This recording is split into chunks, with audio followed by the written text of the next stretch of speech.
Kalau Anda pelajari undang-undang pertama pasca perubahan UUD 45, Undang-Undang nomor 12 tahun 2003, itu kan ada lembaga sementara namanya pengawas pemilu. Ya. Nah, di pengawas pemilu itu salah satu unsurnya adalah wartawan. Nah, waktu itu saya kan setahun sebelumnya itu kan turun dari jabatan Sekjen AJI. Jadi saya jadi Sekjen AJI itu tahun 1999 sampai 2001 ya. Nah, oleh pengurus AJI yang baru, saya diminta mendaftar jadi panwas itu.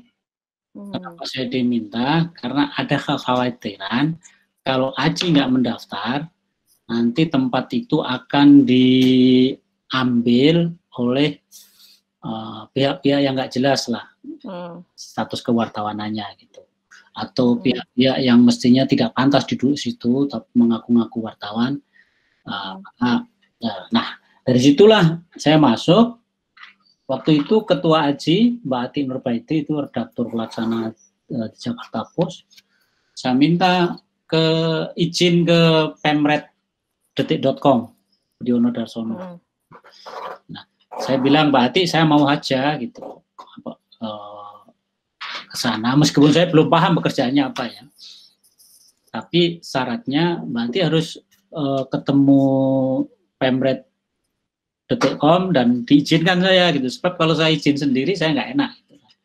Akhirnya Ati Nurbaiti ketemu pemret.detik.com dan minta izin supaya saya diperkenankan jadi pengawas, dan kemudian saya mendaftar karena diizinkan kan. Nah, begitu saya mendaftar mengikuti macam-macam tes kan, ya, alhamdulillah akhirnya diterima. Nah, ketika diterima itulah saya balik ke bos saya kan, Budiono Darsono, Mas, saya akhirnya diterima seperti ini, gimana ini? Pekerjaannya apa? Ya pekerjaannya sih untuk tahap awal ini masih ringan, tapi nanti menjelang hari H sibuk, pasti sibuk lah. Ya udah beginilah gitu. Demi bangsa dan negara, itu bahasa dia tuh. Udahlah begini, demi bangsa dan negara. Udah kamu bekerja di sana aja, fokus ngurusi pengawasan pemilu sesuai dengan posisimu itu. Kursimu, maksudnya kursi Wapemret saya, itu nggak akan ada yang menduduki, biarkan di situ. Mobil kantor bila kamu perlukan ya pakai saja. Nah, dengan demikian pada saat saya jadi panwas itu sebetulnya status saya Wapemret.detik.com itu masih utuh, fasilitas masih ada, kursi masih ada, sewaktu-waktu saya balik ke sana, dan yang ketika tentu saja saya masih terima gaji dari Detik.com, jadi gaji saya 12. Ya alhamdulillah gitu, kebaikan anak-anak. Nah, ketika masuk jadi panwas itulah maka ilmu-ilmu lama yang saya pelajari di jurusan ilmu pemerintahan kan muncul lagi. Saya kan punya Profesor Reswanda Imawan, Profesor Afan Ghaffar, itu kan salah dua akademisi kita saat itu yang memang menekuni dunia partai politik dan pemilu. Nah, saya diajar mereka sehingga sebetulnya cepat aja nyambungnya. Meskipun saya sendiri belum pernah baca undang-undang pemilu sebelum saya jadi panwas. Jadi begitu jadi panwas, akhirnya menekuni pemilu, dan selama 1,5 tahun ngurusin pemilu, waktu itulah ya belajar keras untuk memahami dunia pemilu, tidak hanya dari sisi undang-undang ya, dari sisi yang lain. Nah, kemudian dari situ ya telanjur mencintai ilmu pemilu. Ilmu yang pada zaman Orde Baru itu disepelekan, karena saya ingat Prof. Reswanda waktu ngajar kami tentang partai politik dan pemilu, dia bilang ilmu saya ini di sini nggak ada gunanya. Kenapa, Prof? Habis gimana? Saya ngajarin kalian pemilu, saya belajar banyak pemilu. Di sini pemilu belum dijalankan, pemenangnya sudah diketahui. Maksudnya kan waktu itu kan Golkar kalau pemilu belum berjalan udah ketahuan kemenangannya. Makanya waktu itu nggak banyak orang tertarik belajar pemilu. Tapi sebagai mahasiswa kan saya tetap pelajari. Jadi beberapa nama, misalnya Liebhardt, Galenger, macam-macam teori-teori itu sebetulnya sudah pernah saya baca, cuman implementasinya, pemahaman secara lebih mendalam ya waktu jadi Panwas Pemilu itu. Nah, pasca pemilu 2004, karena itu kan ada pilkada. Ya.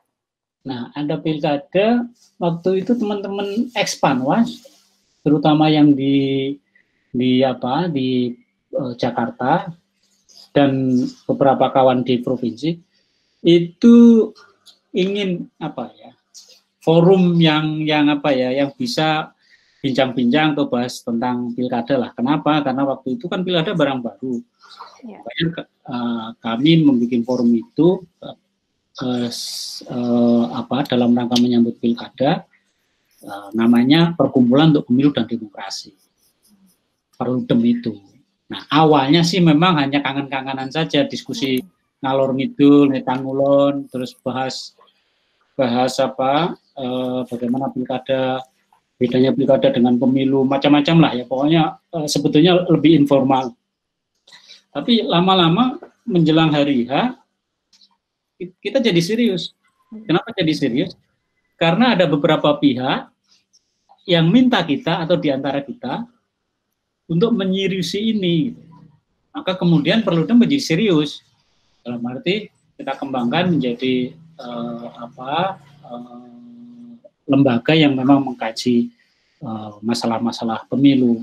Di situ kemudian Prof. Toko Santoso, Fakultas Hukum, UI, Ibu Siti Nurjana, Aisyah yang sekarang Ketua Umum Aisyah, saya, Didi Supriyanto, dengan Profesor Komarudin, Pak Rozi Munir dari NU, rame-rame membahas itu, dan kemudian ya pelan-pelan akhirnya jalan lah.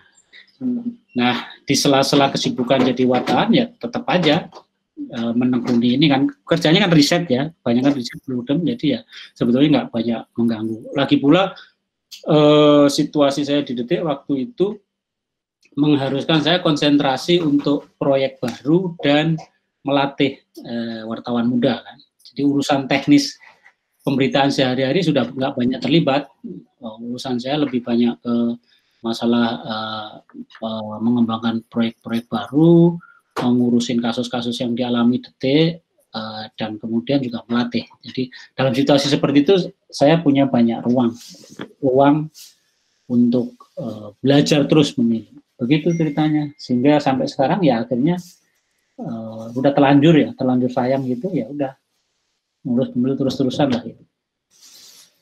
Oke, nah teman-teman tadi pengantar ya dari Pak Didi, dimulai awal karirnya dari wartawan, lalu ketika pemilu 2004 ada lembaga yang waktu itu sifatnya belum tetap, masih ad hoc di pemilu 2004, Panwas Pemilu yang mencari anggota yang salah satu unsurnya adalah dari jurnalis. Maka Pak Didi mendaftar dan kemudian masuk sebagai anggota Panwas Pemilu saat itu.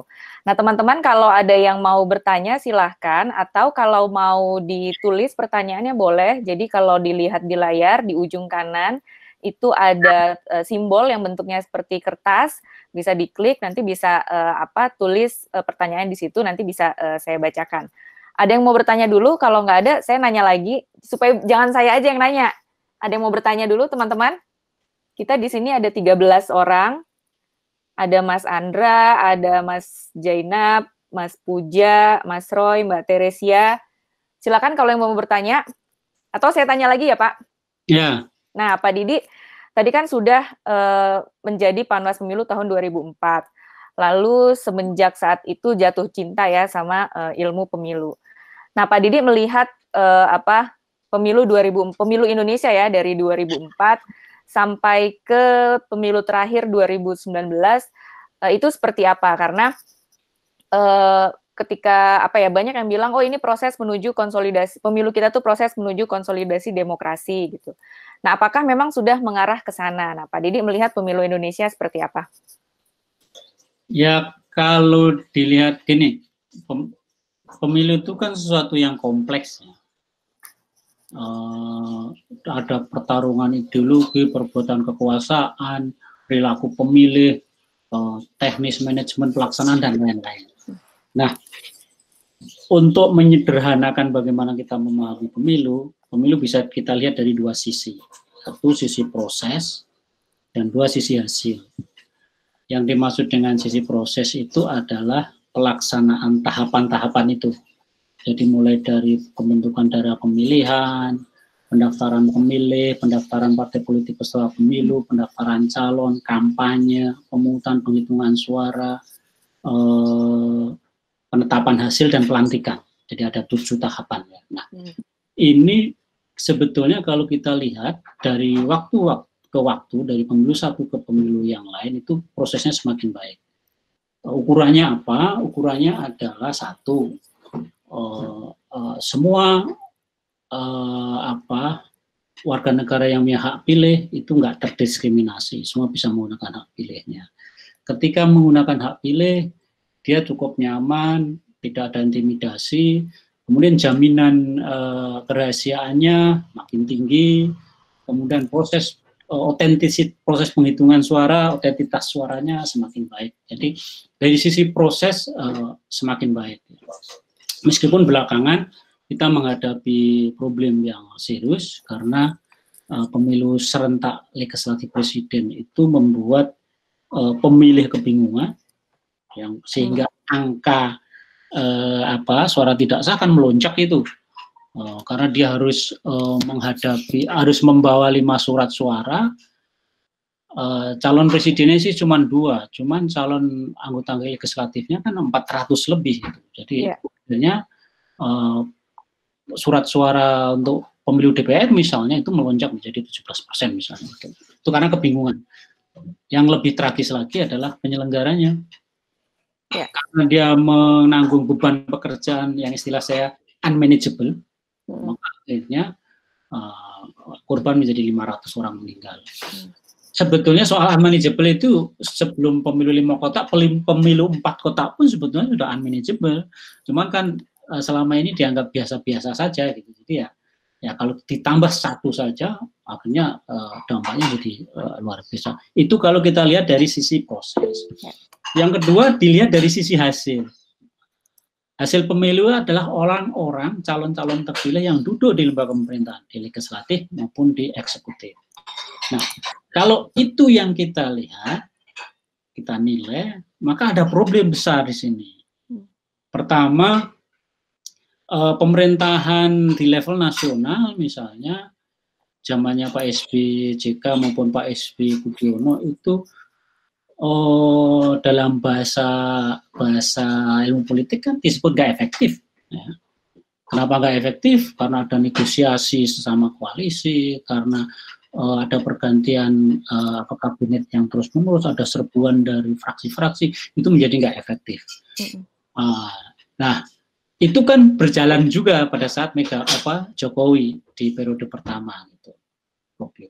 Di level provinsi, kabupaten, kota, tidak hanya nggak efektif, tapi juga korup, gitu kan. Kenapa korup? Itu salah satunya juga karena faktor pemilu, gitu.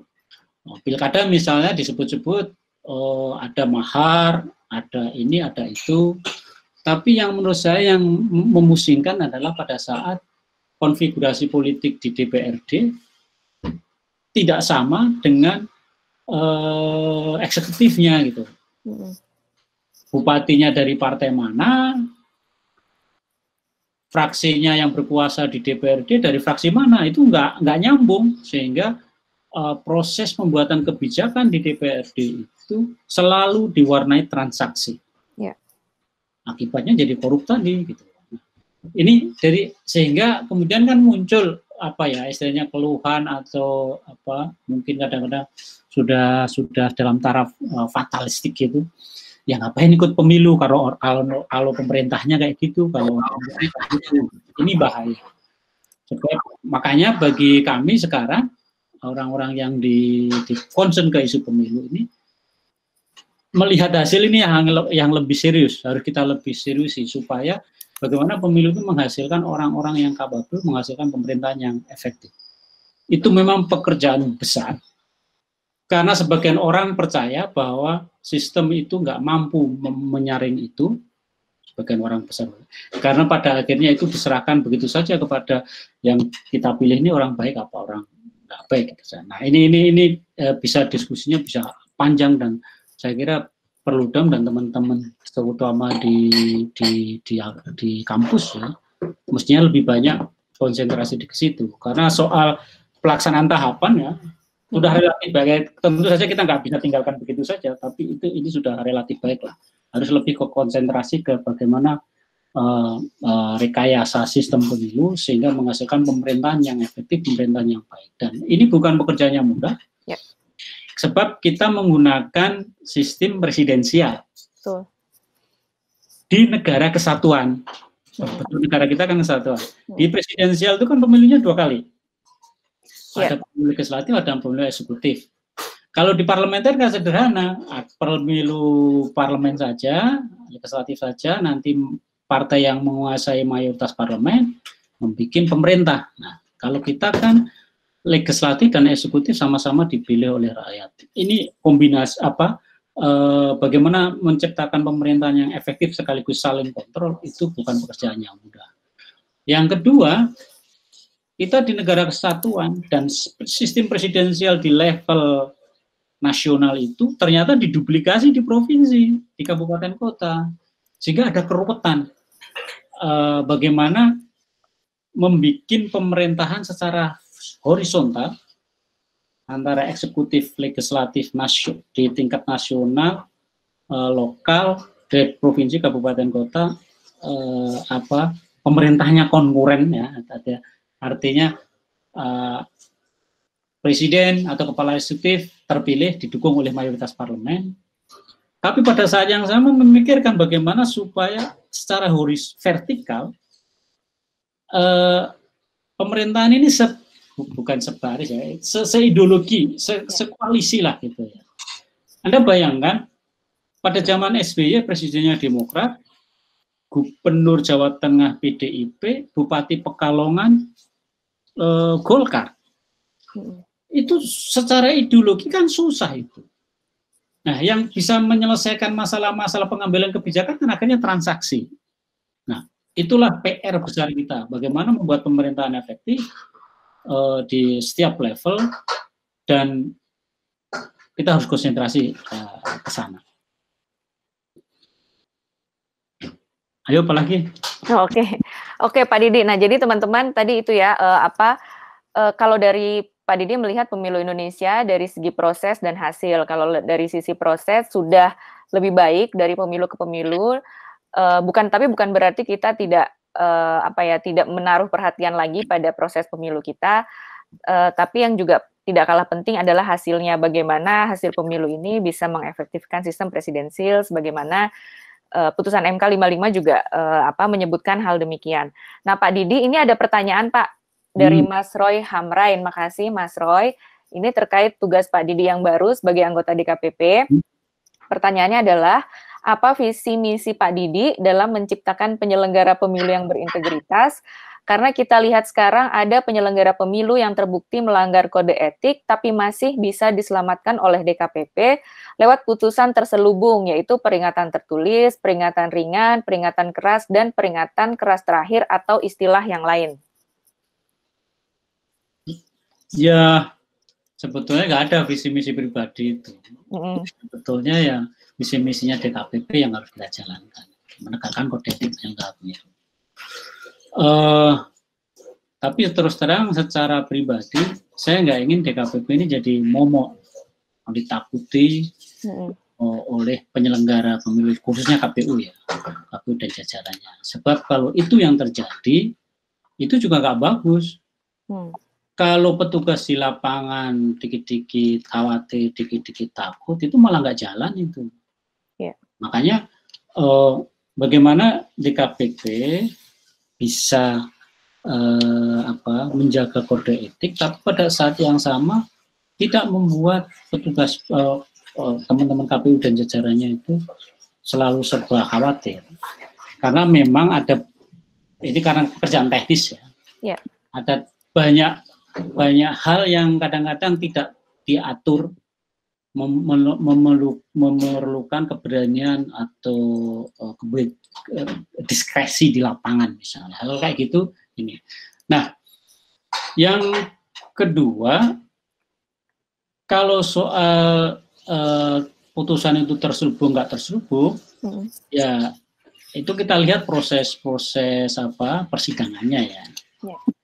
Kan kadang-kadang kita melihatnya dari satu sisi, pada sisi yang lain kita nggak lihat. Yang harus diperbincangkan gitu ya.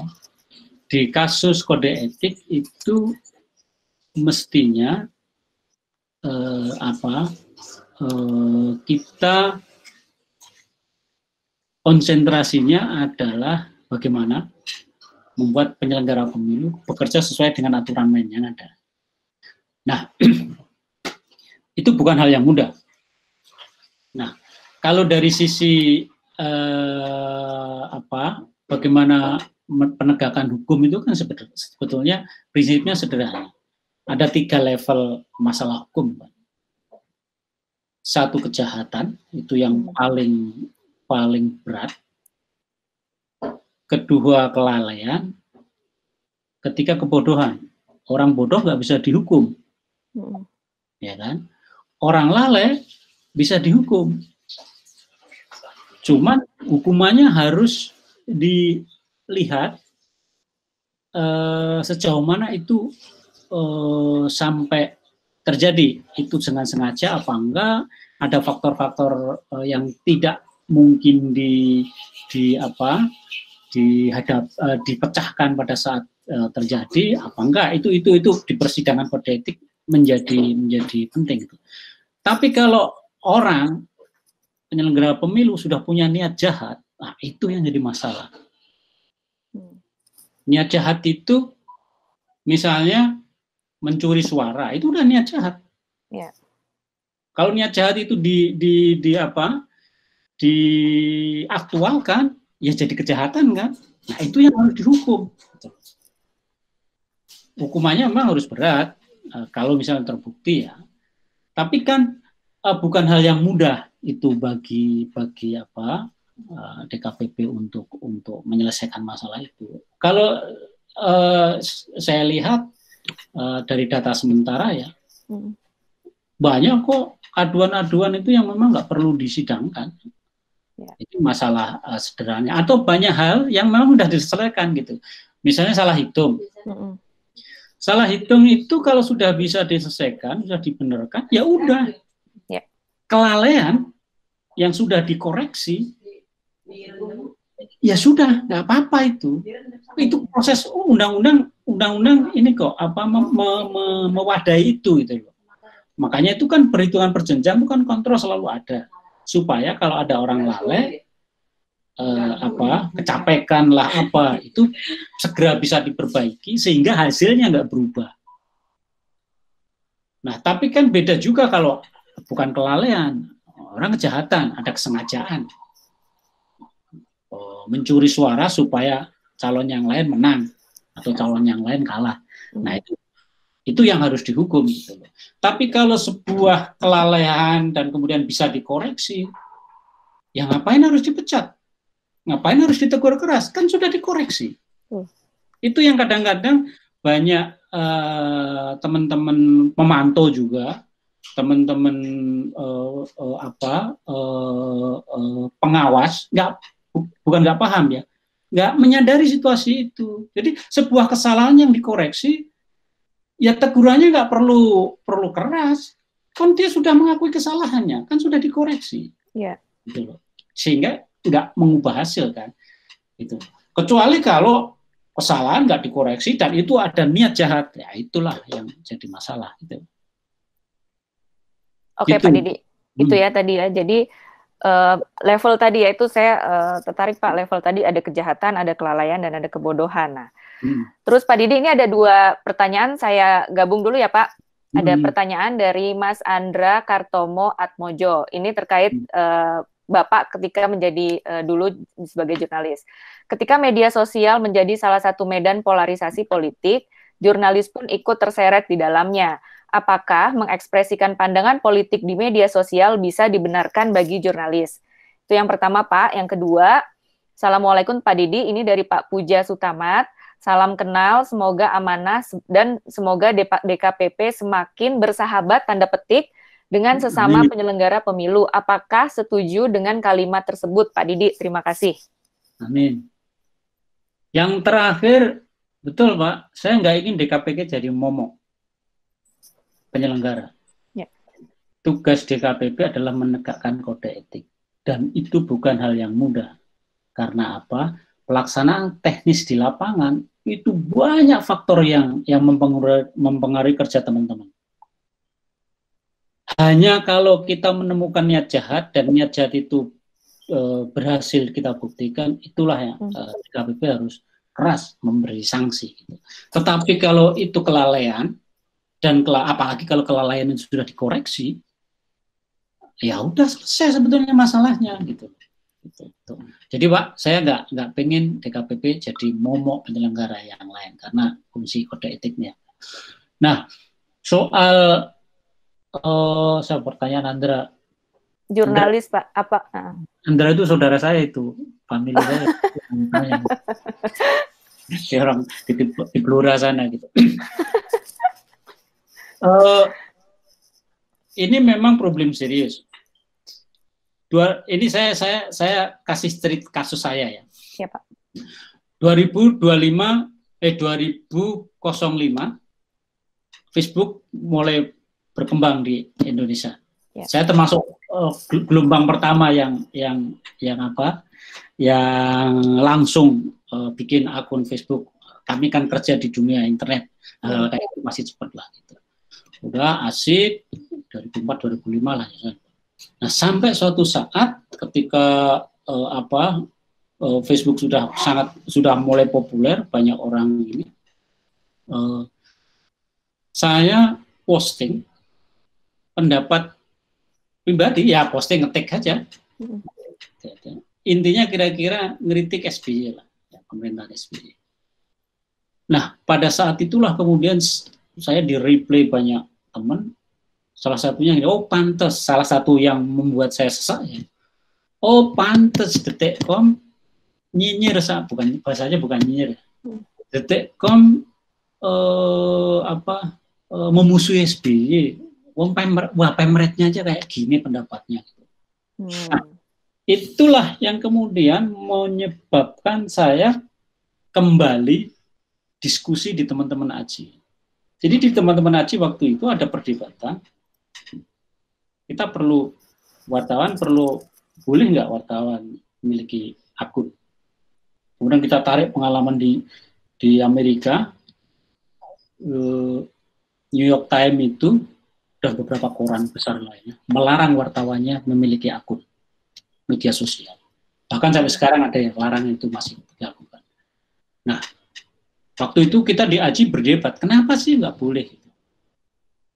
Ya memang secara teori ada seperti itu. Cuman ketika saya sendiri mengalami, maka memang sebaiknya wartawan tidak memiliki akun media sosial. Menurut saya loh ya. Kalaupun toh memiliki, sifatnya hanya ini aja, hanya pasif aja, follower saja. Kalau dia aktif, maka tulisan-tulisannya itu bisa dipersepsikan sebagai suaranya tempat mereka bekerja, sebagai kebijakan redaksi. Seperti yang tadi, orang mempersoalkan kritik saya kepada SBY, dan itu dikaitkan dengan MTO. Makanya sejak saat itulah saya, di teman-teman perempuan selalu bilang saya orang kolonial, tidak aktif di media. Ya karena ada faktor itu. Sebagai wartawan, media ini memang bisa, media sosial ini memang bisa disalah tafsirkan oleh follower gitu. Makanya lebih baik nggak usah. Kalaupun toh nggak kuat, ya udah pasif saja. Nah itu yang dilakukan banyak wartawan. Tapi pada saat yang sama banyak juga wartawan yang justru mengambil pilihan ekstrim. Justru di media sosial itu kita bisa menjadi wartawan yang beneran mandiri, ini itu. Ya udah nggak apa-apa pilihannya itu. Cuman kalau benar-benar menjalankan prinsip jurnalistik, tapi kalau enggak ya sama aja dengan pengguna medsos pada umumnya gitu. Jadi medsos itu mestinya bisa dijadikan sebagai wahana untuk mengembangkan prinsip-prinsip jurnalisme, tapi justru sebaliknya itu kan nggak jadi kontraproduktif dan kemudian merusak citra media dan citra wartawan. Jadi menurut saya gitu. Ada lagi teman-teman yang ingin bertanya secara langsung, silakan. Ada yang mau bertanya? Saya mau, Mbak. Oh, Mas Heroik ya? Silakan, ya. Mas Heroik. Pak Didi, mau tanya Pak Didi. Tadi kan Pak Didi cerita bahwa kompleksitas pemilu di Indonesia itu cukup rumit gitu ya, di tengah presidensialisme multipartai. Nah, apakah kemudian kompleksitas ini berpengaruh juga Pak terhadap proses penegakan hukum pemilu misalnya, termasuk juga soal electoral integrity atau integritas penyelenggaraan pemilu yang nanti kemudian berkaitan dengan DKPP Pak. Apakah kemudian ada kontribusi tersendiri dari kompleksitas penyelenggaraan kita berkaitan dengan efektivitas lembaga penegak hukum pemilu maupun juga berkaitan dengan desain electoral integrity kita? Mungkin itu Pak. Ya jelas. Karena kan dengan katakanlah beban pekerjaan. Saya selalu menyoroti pemilu legislatif ya. Karena pemilu legislatif itu pemilu yang paling nggak rasional di dunia ini.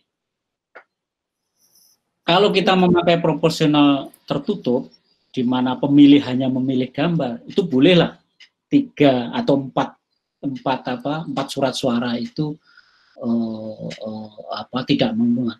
Tetapi karena kita menggunakan sistem proporsional daftar terbuka, maka pada saat kita akan memilih 4 calon DPR, DPD, DPRD, provinsi, DPD, dan kabupaten, itu kita menghadapi 500 lebih calon. Itu sesuatu yang memberatkan pemilih. Pada saat yang sama juga memberatkan penyelenggara.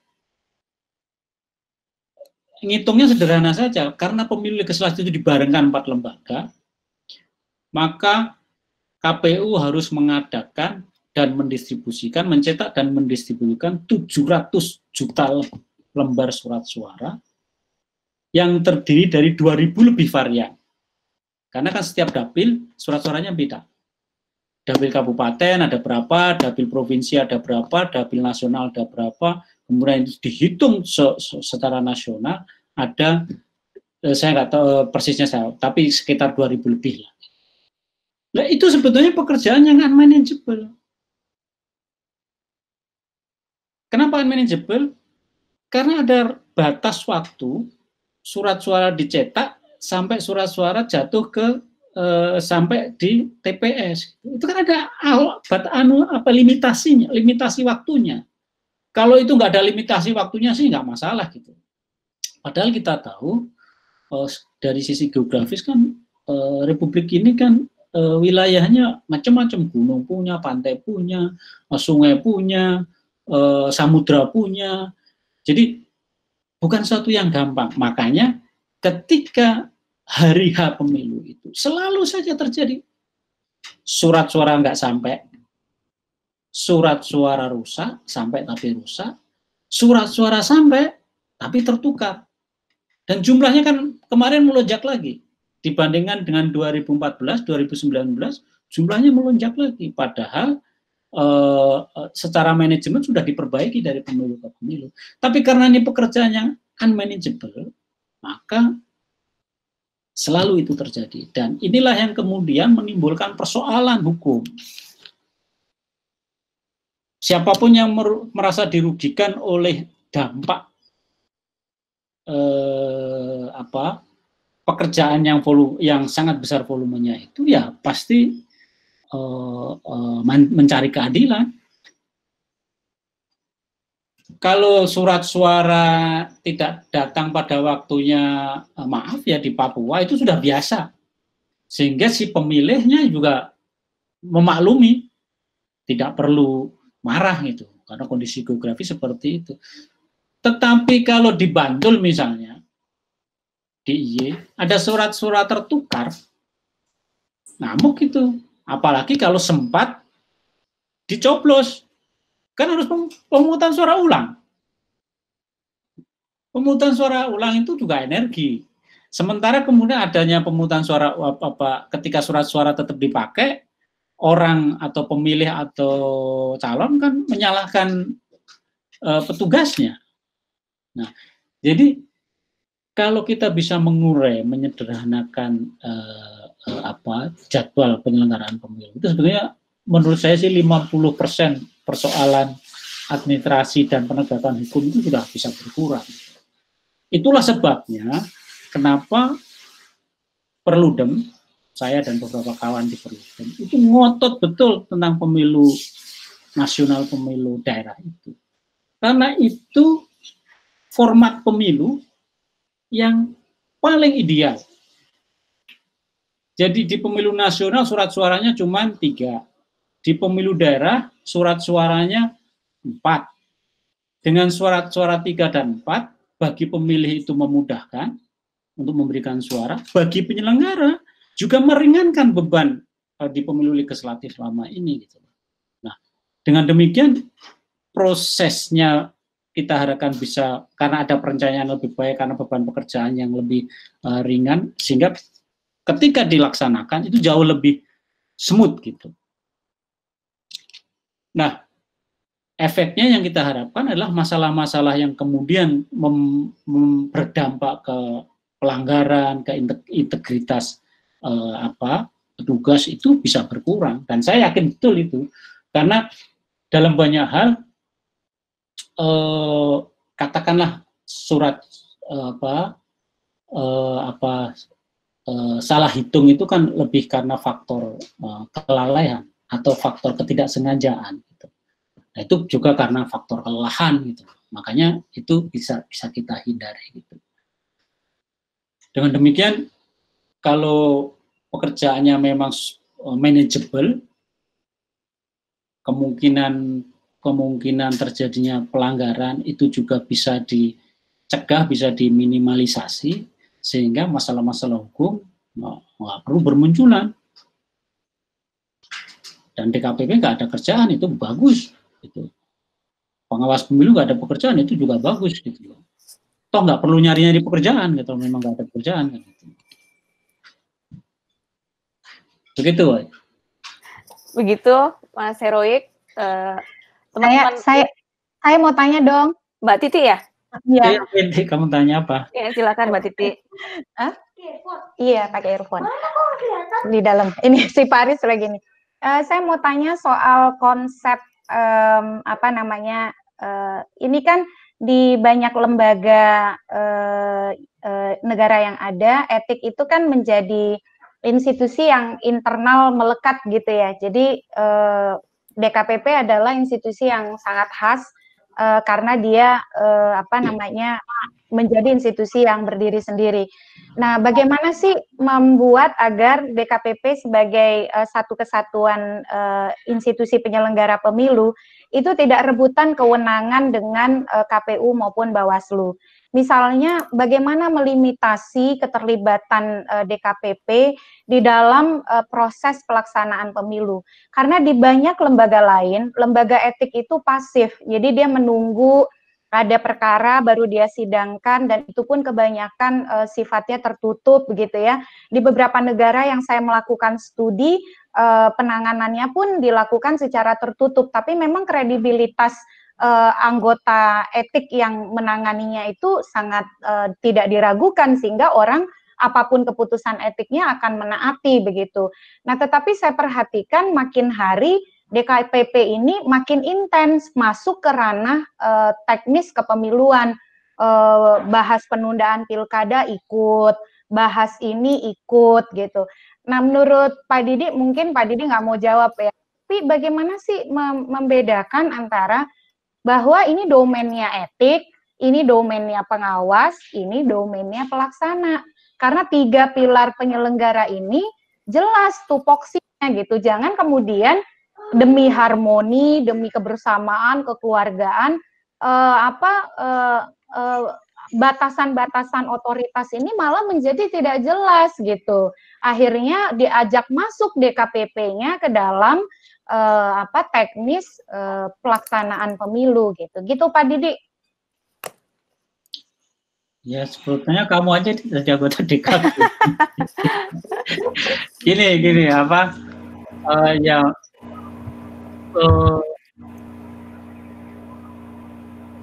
Saya tahu bagaimana proses akhir dan berkembangnya DKPP sampai seperti sekarang ini. Jadi dari awal memang jadi gini, ceritanya kan dulu ada di Dewan Kehormatan KPU ya.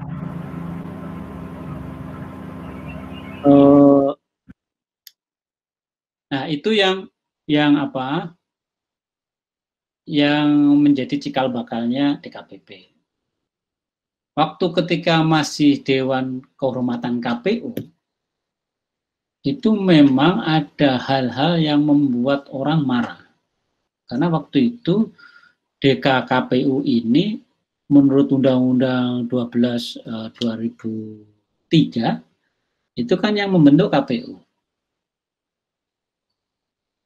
Ternyata ketika periode berikutnya ada banyak orang marah karena melihat KPU melakukan pelanggaran ini itu gitu, pelanggaran kode etik lah gitu. KPU-nya nggak membentuk untuk melakukan. Akhirnya memang membentuk tapi sudah terlambat gitu. Nah, ini dianggap sebagai bentuk penyalahgunaan posisi KPU agar dia tidak bisa dikontrol. Nah, karena itu kemudian di undang-undang berikutnya, di Undang-Undang Nomor 15 tahun 11, itu akhirnya DKPP dipermanenkan dan diberi ruang untuk mengembangkan organisasinya. Karena dia harus lepas dari pengaruh KPU ataupun pengaruh Bawaslu, mendirikan kesekretariatan sendiri, sehingga menjadi kemudian menjadi lembaga yang dalam bahasa MK kan satu kesatuan fungsi. Jadi bunyi pasal 22E ayat berapa itu? Pemilu diselenggarakan oleh suatu komisi pemilihan umum.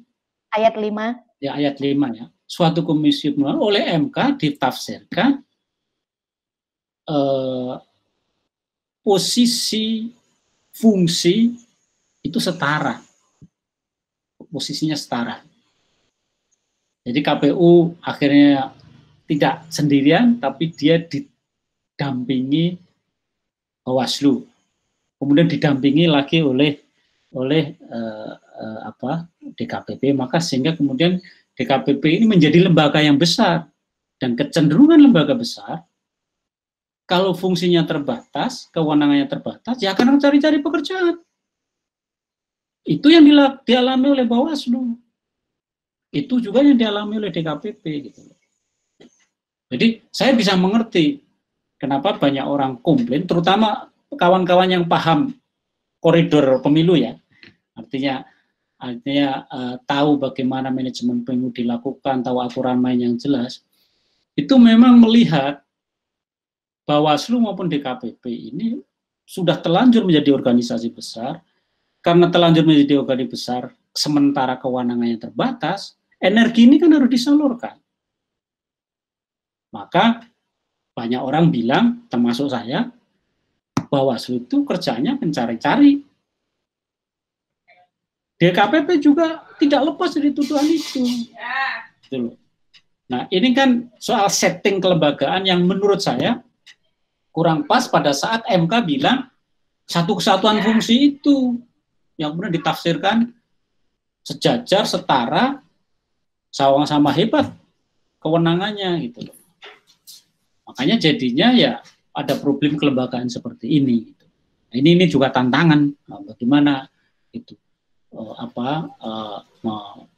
kalau saya sendiri ketika ditunjuk jadi DKPP, saya sudah punya niat, saya nggak ingin lembaga ini jadi momoknya penyelenggara yang lain. Ini partneran saja. Kalau kalian melanggar, akan saya tegur. Kalau nggak melanggar, ya go ahead. Ngapain perlu nyari-nyari? Ngapain nakut-nakutin? Gitu. Ya, saya nggak tahu. Misalnya soal keputusan terakhir, saya ditanya, saya nggak bisa komentar karena saya nggak tahu proses pengambilan keputusan itu. Saya juga nggak tahu sebelumnya. Tapi paling nggak itu yang saya inginkan ketika saya di DKPP. Saya nggak ingin lembaga ini jadi momok tukang nakut-nakutin penyelenggara yang lain. Kalau sudah jalan bagus, ya jalan saja.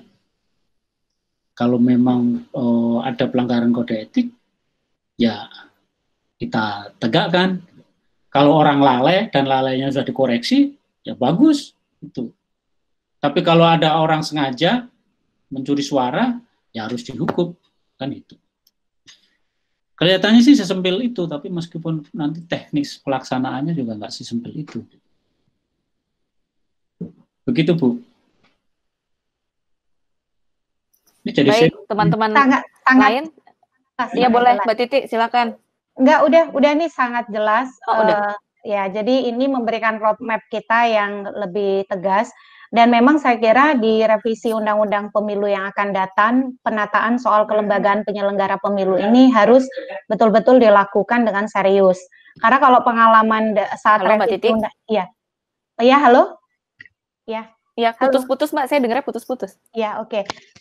Memang jadi momentum untuk betul-betul menata kelembagaan penyelenggara pemilu menjadi lebih baik pada saat revisi Undang-Undang Pemilu. Dan kita harus berkonsentrasi di penataan kelembagaan. Jangan lagi soal kelembagaan ini konsentrasi kita sangat minimalis karena dihabiskan untuk membahas hal-hal yang berkaitan dengan sistem pemilu, khususnya yang berkaitan dengan kepentingan kontestasi calon. Itu aja sini catatannya. Oke, terima kasih. Nah, Pak Didi, ini ada pertanyaan lagi, Pak, dari Pak Joni Suwak. Terima kasih, Pak Joni.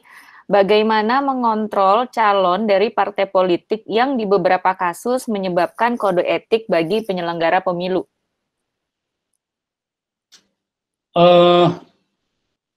Pencalonan kan hak partai politik, ada aturan mainnya kan, syarat calon itu seperti ini, proses pencalonnya seperti ini. Sejauh syarat terpenuhi, mekanisme terpenuhi, siapapun nggak bisa menghentikan proses itu hingga ditetapkan sebagai masuk dalam daftar calon tetap. Nah, yang sering terjadi kan sebetulnya ini persaingan antar calon. Ada calon yang tidak puas dengan keputusan partai, mereka komplain. Komplainnya tidak ke partai, tapi ke penyelenggara pemilu. Padahal aturan main di pencalonan kan jelas. Ada sekian syarat itu. Udah terpenuhi, ya masuk di proses partai, masuk ke KPU, di proses KPU, cek recheck, ya udah selesai. Kalau kemudian ada calon, bakal calon yang tidak masuk, itu pasti awalnya dari partai kan. Ya bisa saja, karena nggak memenuhi syarat, ya dicoret bisa saja. Tapi yang sering terjadi adalah calon atau bakal calon yang tidak puas karena tidak dimasukkan oleh partai, kemudian mempersoalkan penyelenggara, padahal itu masalahnya ada di partai. Yang sering terjadi sebetulnya seperti itu. Jadi kalau tidak ada kasus yang konkret, memang kita susah Pak untuk menganalisisnya. Tapi secara umum calon dan partai yang gagal mengatasi masalah biasanya langsung menyalahkan penyelenggara pemilu atau minta keadilan di Bawaslu misalnya atau ke pengawas yang lain. Padahal itu problemnya internal saja. Gitu. Nah, pemilu ini kan kompetisi. Kompetisi itu berlangsung di berbagai level. Ada level di partai, ada level di dapil, ada level di kepengurusan bahkan. Gitu. Nah, kalau orangnya tidak kuat, tidak perform mengikuti kompetisi ini, ada dua kemungkinan. Satu, dia nyerah, dia berdaya. Yang kedua, dia nekat karena merasa diperlakukan nggak adil, dia nekat. Cuman nekatnya ini yang kadang-kadang salah arah. Mestinya kan yang ditabrak pengurus partai, tapi enggak, karena nabrak pengurus partai mental, nabraklah penyelenggara pemilu. Itu Pak yang sering terjadi sebetulnya. Kecuali ada kasus khusus yang bisa menunjukkan bahwa calon ini diperlakukan tidak adil oleh penyelenggara pemilu, bolehlah kita bahas. Tapi kalau saya merasa karena pertanyaannya secara umum, ya jawaban saya umum seperti itu. Oke, teman-teman ada pertanyaan lagi, silakan. Kita sampai jam 10 ya, Pak Didi ya? Ya, udah hampir selesai toh. Ada lagi teman-teman bebas mau bertanya apa saja ke Pak Didi. Ada Pak Hadar baru bergabung, silakan Pak Hadar. Ninis, ya, saya boleh duluan? Oh, Mas Adi Aman, silakan Mas Adi Aman. Ya, terima kasih Ninis. Mungkin bukan pertanyaan Mas Didi, hanya ngambil kesempatan untuk ngucapin selamat. Pak Adi Aman bergabungnya Mas. Masih di Canberra, Pak Mas Didi. Yang penting sehat-sehat saja di sana. Ya, selamat bertugas di DKPP. Semoga bisa ikut mewarnai dinamika di sana. Ya. Dan ya mungkin bisa jadi penerus aspirasi teman-teman di civil society, Mas Didi. Ya. Amin, amin, amin. Amin. Silakan teman-teman. Ada yang mau bertanya? Mungkin karena tadi kita mulainya juga jam 9 lewat, boleh agak panjang sedikit ya Pak Didi ya. Ya. Ini ada pertanyaan lagi, Pak Didi, tadi lanjutan dari Mas Joni ya. Bagaimana limitasi definisi penyelenggara atau penyelenggaraan pemilu bagi keberadaan kewenangan DKPP terkait dengan partai politik yang juga diawasi persoalan etiknya, yang harus juga diawasi persoalan etiknya? Pak, kalau DKPP nggak ngawasin perilakunya partai politik ya Pak, mau jungkir balik kita nggak bisa apa-apa. DKPP itu konsentrasinya, fokusnya, wewenangnya menjaga kode etiknya penyelenggara pemilu. Nah, kode etik itu kan ada rumusannya itu dari A, B, C, D, ada sekian pasal lah ya itu. Nah, itu aja yang dijaga. Jadi kalau penyelenggara melanggar itu, ya kita tegakkan aturan mainnya. Tapi kalau partainya jungkir balik nggak karu-karuan, itu sudah ada wilayah lain yang harus mengatasi. Misalnya ketika proses pencalonan karena marah tidak masuk daftar calon partai, terjadi keributan, pemukulan, kan bisa jadi kasus kriminal. Nah, udah laporkan polisi saja gitu. Tapi kalau kemudian itu menyangkut kode etiknya DKPP, kode etiknya penyelenggara pemilu, baru ketika misalnya orang nggak puas dengan penyelenggaranya katakanlah dipukuli atau di ini, ya itu menjadi pidana biasa aja, dilaporkan saja ke polisi gitu. Sejauh tidak ada kode etik yang dilanggar, ya DKPP nggak bisa berbuat apa-apa. Dan rumusan kode etik ini memang agak ini ya, kalau mau di multitafsirkan macam-macam ya bisa aja, karena yang diukur kan jujur, integritas, macam-macam itulah ya. Itu memang jauh lebih complicated dibandingkan dengan pelanggaran pidana yang jelas rumusannya. Gitu, Pak. Oke. Ada lagi teman-teman, di sini juga kayak saya lihat banyak ya teman-teman penyelenggara pemilu di daerah Kalau mau bertanya ke Pak Didi silahkan, atau mau berbagi pengalamannya ya, misalnya dulu pernah dilaporkan ke DKPP nih, mumpung ada Pak Didi yang masih fresh ya Pak ya, yang bisa mencurahkan. Halo silakan. Pak Muzamil dari Pontianak. Oke, Pak Muzamil dari Pontianak, silakan Pak. Selamat Mas Didi. Wah, terima kasih. Jadi gini Pak Didi, saya mau cerita pengalaman tadi kebetulan. Jadi tahun 2012 saya masih ketua KPU di Kalbar, lalu setelah selesai pilgub itu, saya sempat merasakan di sidang DKPP. Yang aneh itu, pada saat itu kalau salah saya, kasusnya itu hanya soal hasil pemeriksaan kesehatan yang menurut peserta ada masalah.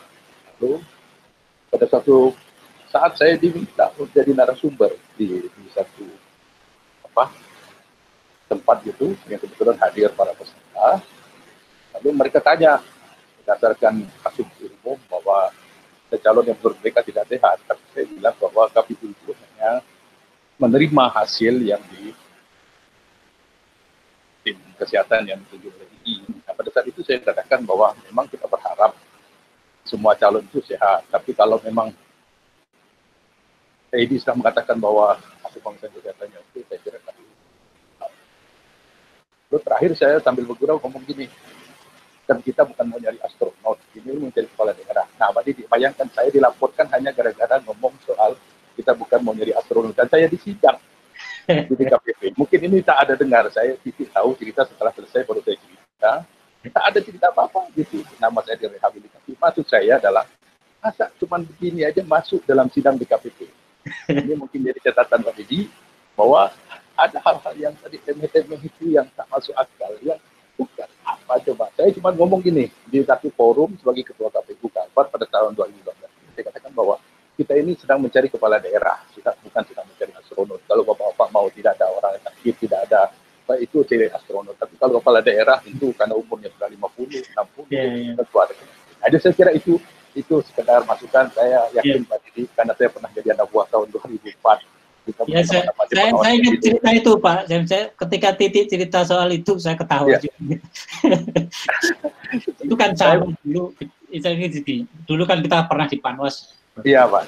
Saya kan marah betul ketika ada teman-teman Panwas yang kesan saya nyari-nyari kerjaan sih. Iya, iya. Ikut-ikutan nurunin alat peraga kampanye. Alat peraga, ya. Ngapain lu ikut-ikutan kayak gitu? Sudah kasih peringatan, kita ingatkan bahwa masa pemilunya selesai, udah selesai gitu. Ya kan nggak ada pekerjaan Pak. Nah bener kan? Karena nggak ada kerjaan itu, akhirnya nyari-nyari kerjaan. Jadi makanya saya termasuk orang yang nggak setuju ketika Bawaslu itu organisasinya dibesar, dipermanenkan dan diperbesar. Sampai ke kabupaten. Ya, karena kewenangannya nggak mungkin lebih dari apa yang sudah ada. Karena kewenangan yang terbatas, sementara organisasinya jadi besar, lengkap, akhirnya yang terjadi adalah nyari-nyari kerjaan. DKPP, saya kira bukan tidak mungkin kena penyakit itu. Kalau nggak hati-hati, makanya kemarin saya tanya Pak Sekretaris ini aduannya masuk banyak nggak? Oh banyak Pak. Terus yang diproses banyak nggak? 50% ditolak Pak. Oh, sebenarnya banyak sudah banyak juga yang ditolak. Artinya kita juga harus lebih seleksi. Mungkin ya itu tadi lah prinsipnya, tahu posisi, tahu diri, tahu fungsi gitulah. Jangan sampai kemudian karena kita posisinya sejajar dengan KPU ditafsirkan oleh Mahkamah Konstitusi kan seperti itu, maka kita juga harus melawan KPU gitu. Ya nggak bisa kayak gitu. Nah, cerita kita 2004 Pak Didi. Iya. Waktu Kalbar dengan KPU Kalbar, jadi ingat kita bisa kerjasama dengan baik. Iya. Saya kira terima kasih Pak Didi, selamat ya. Salam buat kawan-kawan di Pontianak ya. Salam. Baik, Pak Didi, ini ada pertanyaan lagi, Pak, dari Mbak Teresia Putri, dari Tempo, Pak Didi. Apakah ke depannya DKPP tetap pasif saja sesuai yang diatur dalam undang-undang, atau sebenarnya harus bisa secara aktif juga menyelidiki etik, perlu ada revisi aturan, tanda tanya. Contoh dalam kasus terakhir, pengadu sebenarnya sudah mencabut laporan, tapi di sisi lain DKPP menyidangkan, berpandangan ada banyak perkembangan dalam kepemiluan di mana DKPP bisa bertindak aktif. Itu yang pertama, Pak. Ini saya rekap dulu ya, Pak, ada 2. Ya. Yang kedua dari Pak Muhammad Soleh. Beliau bilang, maaf saya agak awam soal pemilu, tapi ingin bertanya DKPP kapan mulai bekerjanya dalam proses pencalonan bacalek. Mengingat di proses ini banyak sekali pelanggaran etik, bahkan bisa ditafsirkan pidana, misalnya agar mereka jadi caleg definitif, mereka berani membayar, harusnya di sesi ini mulai dicegahnya. Itu Pak Didi. Ya, kalau ada pelanggaran pidana, itu bukan ranahnya DKPP. Meskipun tindakan pidana itu bisa juga berlatar atau bisa juga dilihat dari sisi pelanggaran etiknya. Karena kalau sudah pelanggaran pidana itu biasanya jauh lebih jelas prosesnya kan. Nah, yang jadi masalah adalah pembuktian, Pak. Ya, karena kita penegakan hukum, maka kalau nggak bisa membuktikan secara akurat, faktual gitu, ya repot gitu. Nah, apalagi kan kita ini dikenal sebagai orang yang atau masyarakat atau bangsa yang suka ngakal-ngakali hukum kan. Gitu. Kalau bisa panjang, kenapa harus diperpendek? Kalau bisa pendek, kenapa nggak diperpanjang? Kan seperti itulah. Kenapa dipanjang-panjangin? Seperti itu. Nah. Oleh karena itu ya persoalan integritas itu ya harus terjadi di lingkungan kader partai. Kalau partainya tidak bisa menjaga integritas kader-kadernya, itu memang akan memunculkan banyak masalah. KPU kan pada titik tertentu yang jadi pegangan kan aturan main, formalitas. Di balik formalitas sudah ada macam-macam. Itu banyak yang nggak tahu.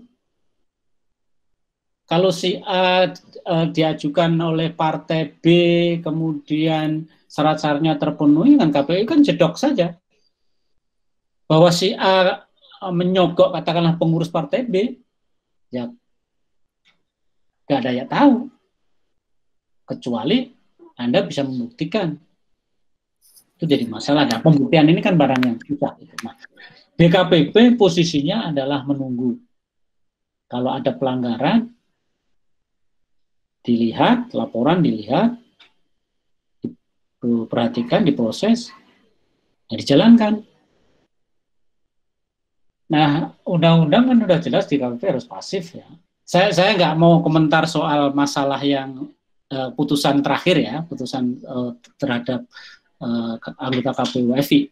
Karena saya nggak mengikuti. Tapi secara umum kan undang-undang sudah ngatur itu. DKPP itu pasif.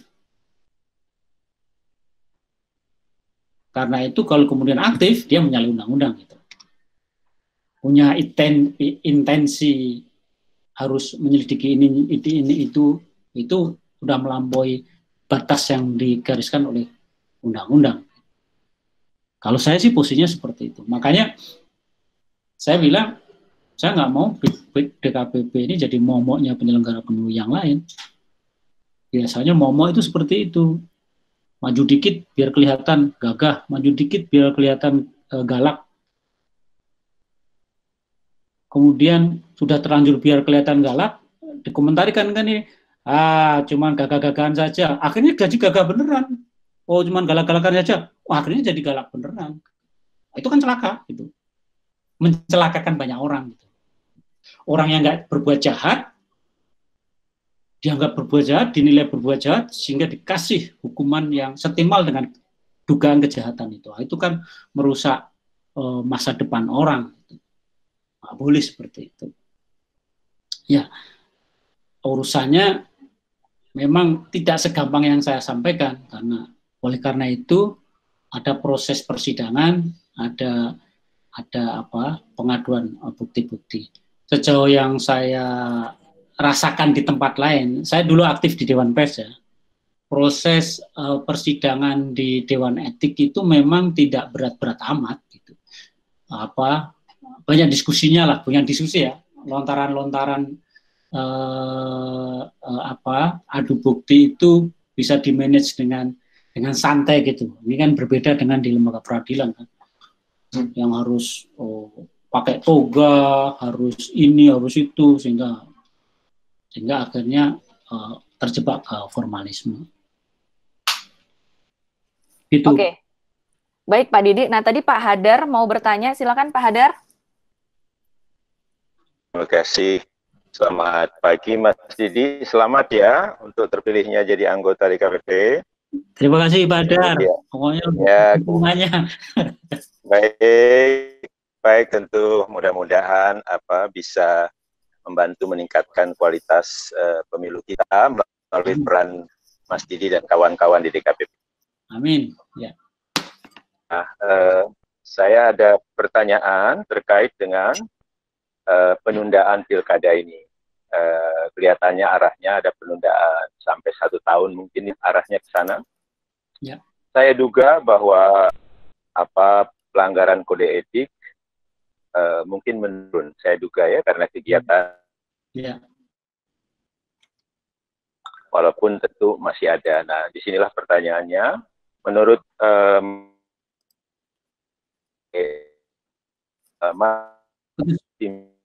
halo Pak Hadar, putus-putus Pak Hadar. Oh, putus-putus.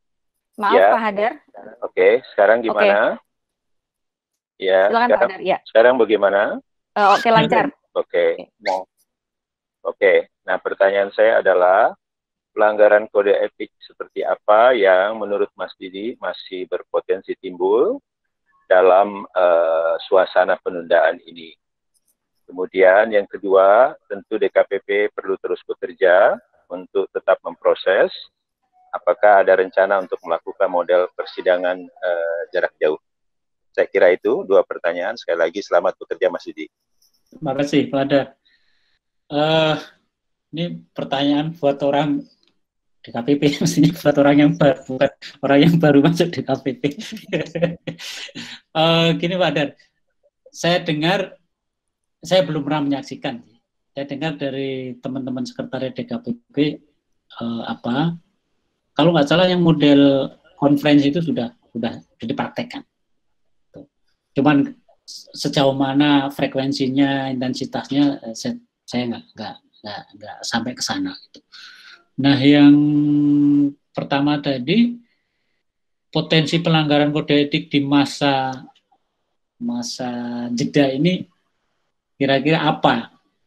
Terus terang, Pak Hadar kalau ditanya soal itu saya nggak bisa jawab secara firm ya. Tapi yang saya bayangkan pada situasi nggak banyak pekerjaan itu kadang-kadang kreativitas keberanian muncul. Terus terang, saya paling khawatir, nggak tahu ini nanti jadi masalahnya di KPP apa enggak, itu soal anggaran.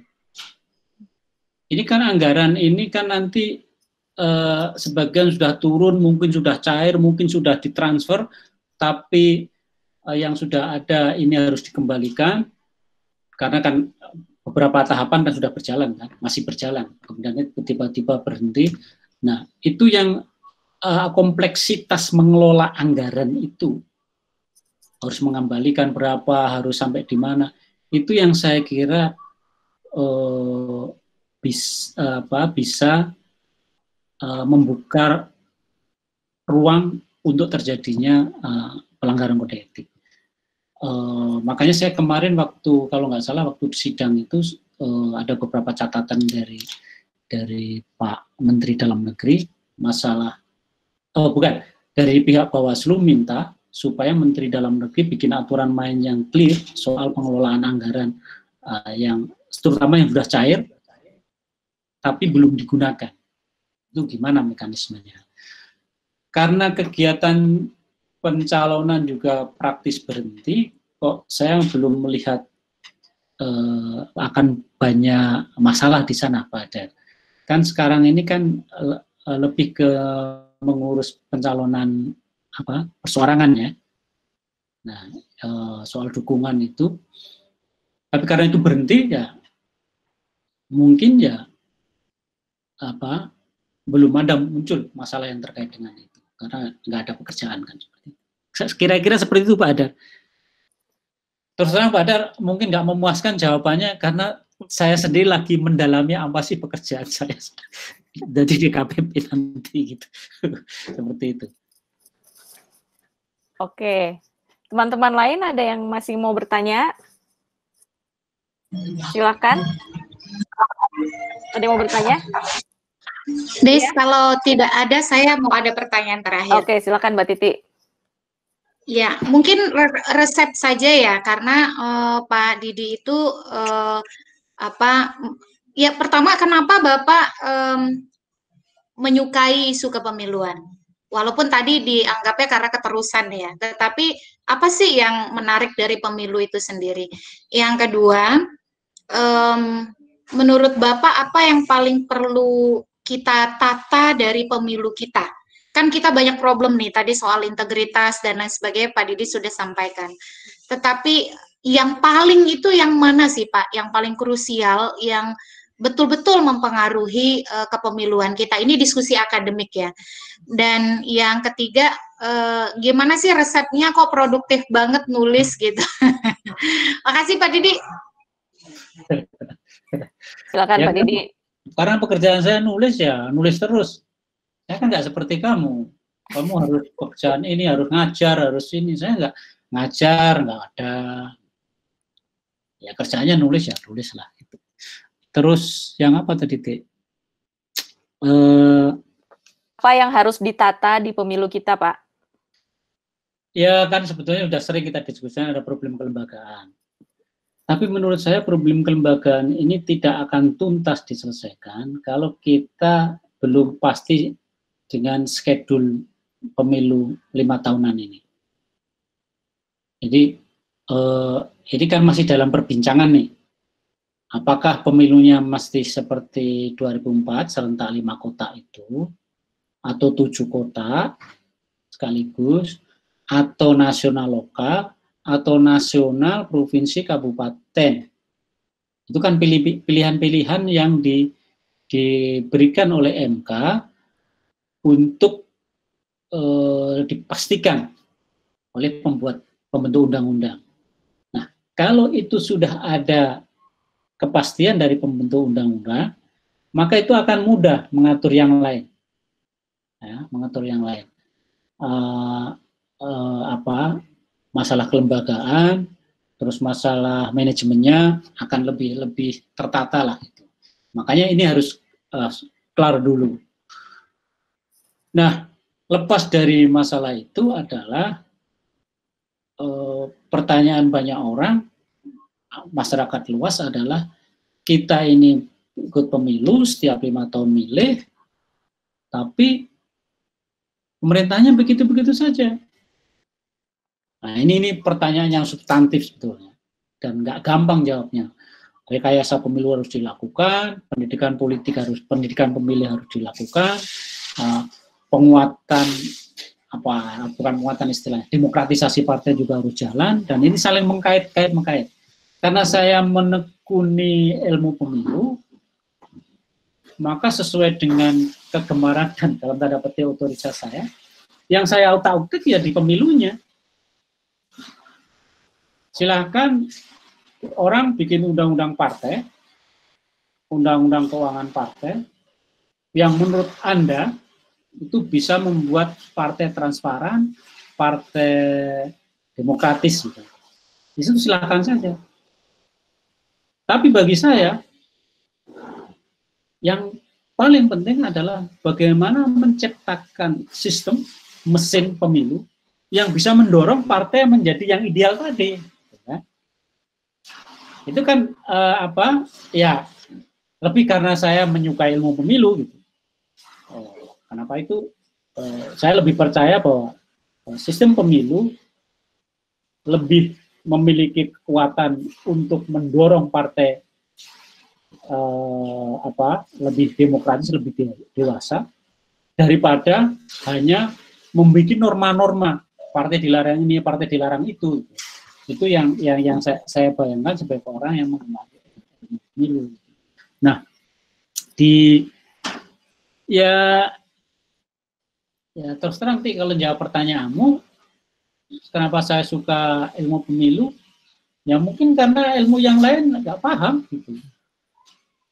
Kebetulan saya kuliah di jurusan ilmu pemerintahan, yang belajar ilmu pemerintahan dan ilmu politik, yang sempat cukup lama belajar partai politik dan pemilu, tapi tidak digunakan pada zaman Orde Baru.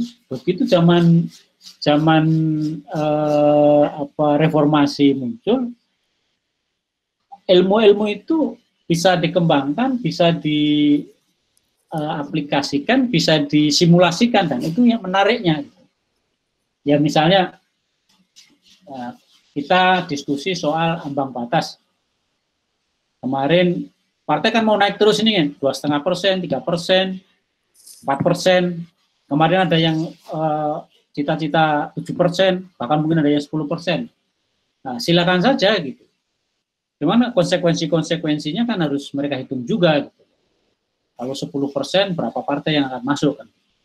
Tapi karena kita menganut sistem pemilu proporsional sesuai dengan apa yang sering dikemukakan Pak Hadar kan, kita itu pemilu proporsional. Apapun hasilnya ya harus seproporsional mungkin. Jangan sampai gara-gara ambang batas itu pemilunya jadi nggak proporsional. Nah, bagaimana membuat ambang batas tapi pemilunya tetap proporsional? Itu kan secara matematik sebetulnya menarik gitu. Makanya ada OI yang sedang simulasi itu kan.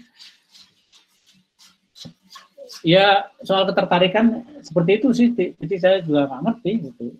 Mungkin karena ya ilmu pemilu yang sudah sekali saya pelajari, jadi ya tertariknya di sana. Oke, ada lagi pertanyaan teman-teman. Ini ada Pak Puja Sutamat yang usul sebelum on air promonya lebih masif. Iya Pak Puja, terima kasih masukannya. Jadi mohon maaf juga ya kalau ini sebenarnya memang agak mendadak ya Pak Didi ya.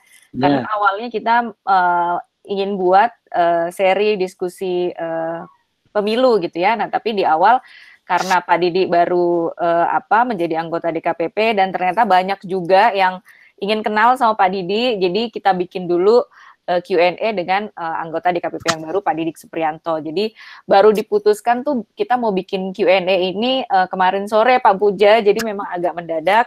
Tapi sekali lagi terima kasih teman-teman yang sudah meluangkan waktunya untuk diskusi kali ini. Ada juga nih dari Mas Aziz, saran diskusi lebih sering terutama pada masa WFH. Baik Mas Aziz, terima kasih juga. Kami juga berencana seperti itu ya Mas Aziz ya, di WFH ini lebih banyak diskusi dengan teman-teman, dan ternyata dengan WFA dan dengan teknologi kita lebih banyak berinteraksi dengan teman-teman di daerah juga. Jadi biasanya kalau di Jakarta kan audiensnya hanya teman-teman di Jakarta, tapi dengan konferensi seperti ini bisa dari daerah juga banyak yang ikut bergabung. Ada lagi teman-teman yang mau bertanya?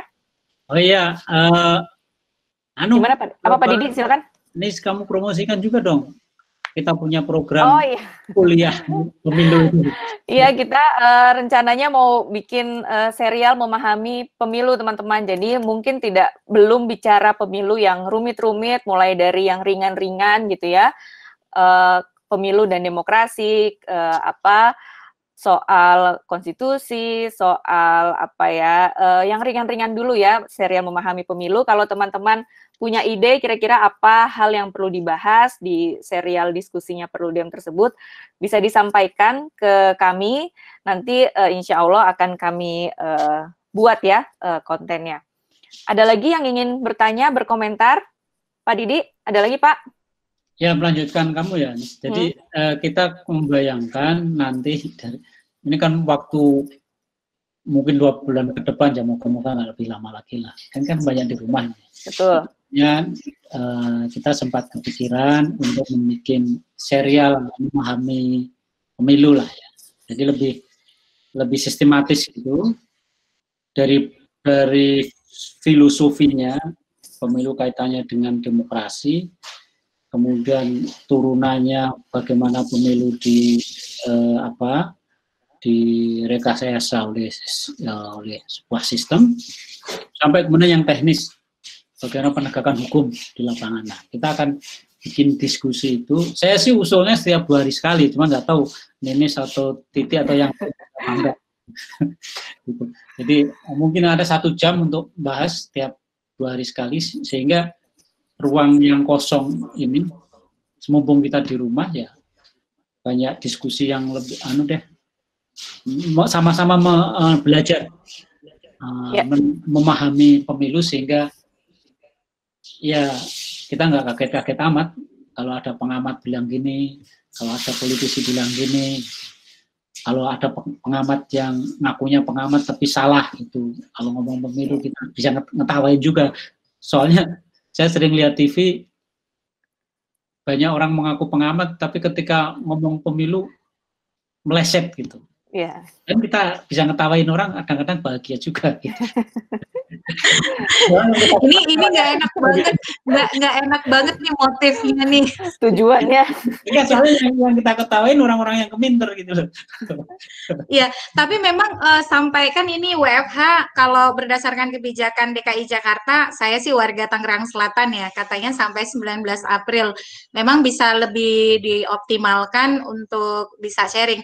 Ada juga gagasan untuk diskusi lagi soal dinamika penyelenggaraan pemilu di lapangan. Tadi ada catatan dari beberapa teman yang mungkin sulit untuk koneksi, untuk bisa lebih memahami dinamika teknis di lapangan, perlu mendengar suara dari akar rumput sih, Nis, katanya. Karena apa yang kita pahami dari Jakarta gitu ya, mungkin tidak sepenuhnya bisa menangkap apa yang terjadi dan dihadapi oleh rekan-rekan yang ada di lapangan. Itu juga menarik tuh sebenarnya. Jadi mengatasi gap tadi loh yang kayak Pak Didi bilang. Ya. Itu yang Titi, Ninis masih kalah hebat sama saya. Kenapa, Pak? Saya pernah jadi KPPS. Oh iya. Saya pernah mantu 1 TPS. Saya pernah merancang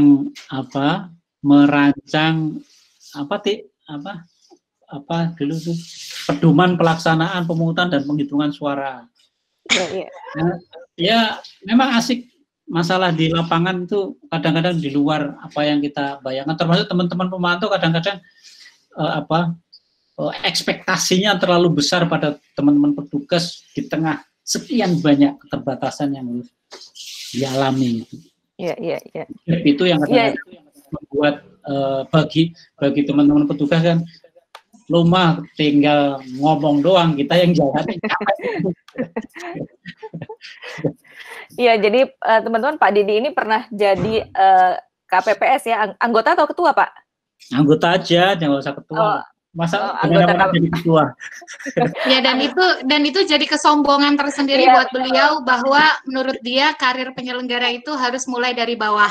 Dan itu harus dimulai dari KPPS, dan itu menyesakkan hati sekali.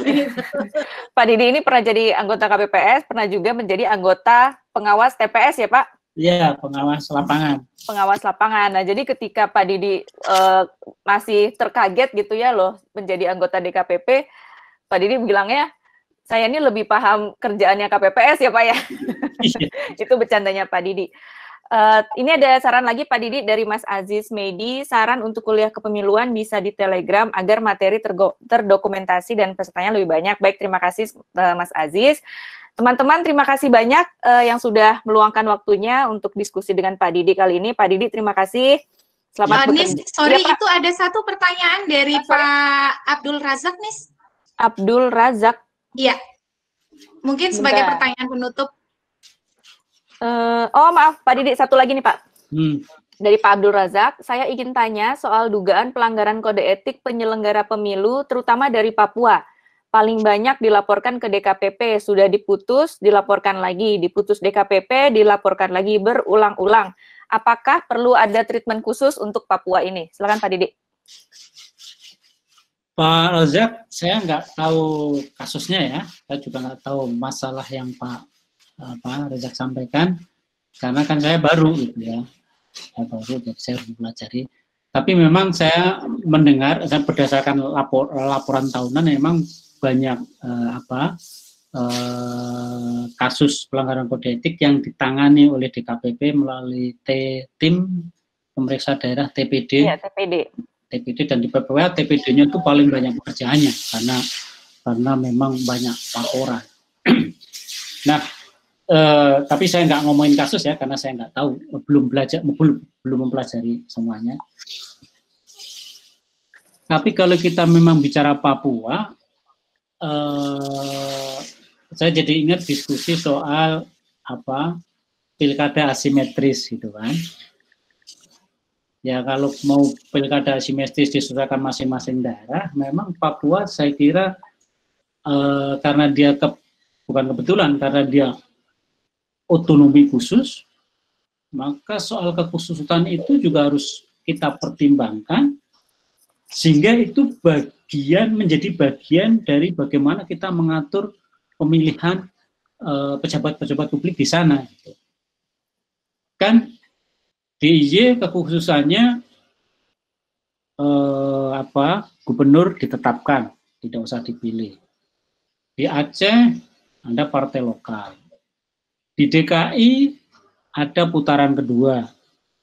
Mungkin kita perlu pertimbangkan Papua ini kayak apa. Karena dia juga daerah khusus kan. Kekhususannya yang terkait dengan penunjukan pemilihan pejabat-pejabat daerah ini kayak apa. Kayaknya perlu diskusi intensif, dan ini memang nggak gampang. Saya ingat dulu Perludem pernah dapat anggaran ya, bukan anggaran, disetujui proposalnya oleh Bappenas untuk melakukan riset tentang nyoblos di di Papua itu. Noken, Pak, Noken. Mau riset tentang Noken, Bappenas sudah setuju, KPU sudah setuju, tapi Polhukam nggak setuju. Ya akhirnya nggak jadi. Soal kenapa Polhukam nggak setuju perlu masuk ke sana, melakukan riset itu, kita nggak pernah tahu. Kita hanya menduga-duga saja gitu. Tapi kan ini menunjukkan bahwa memang nggak gampang mengelola Papua ini. Mengelola dalam arti pemerintahannya, pemilunya, macam-macamnya, karena status khususnya itu akan berpengaruh banyak terhadap hampir semua aktivitas politik di sana. Makanya kemarin kalau nggak salah kan Presiden Jokowi melanjutkan pengalokasikan dana otonomi khusus. Dari sisi anggarannya saja yang dilanjutkan, tapi bagaimana pengaturan yang lain? Kayaknya juga perlu didiskusikan lebih intensif, sehingga kita bisa mendapatkan solusi yang lebih bagus lah buat pengembangan demokrasi atau penunjukan jabatan publik di Papua. Itu Pak Rozak yang bisa saya sampaikan. Baik, Pak Didi dan teman-teman, ada lagi? Kalau tidak ada, sekali lagi terima kasih ya teman-teman sudah meluangkan waktunya. Pak Didi terima kasih, selamat bertugas. Teman-teman, diskusi ini kami rekam dan nanti akan kami upload juga. Nanti kalau sudah diupload bisa teman-teman lihat lagi gitu ya, atau bisa juga disebarluaskan juga ke jaringannya. Sekali lagi terima kasih teman-teman sudah bergabung, tetap jaga kesehatan, tetap di rumah saja. Nanti insya Allah kita akan ketemu lagi di diskusi-diskusi Perludem berikutnya. Sekali lagi terima kasih, selamat siang, Assalamualaikum warahmatullahi wabarakatuh.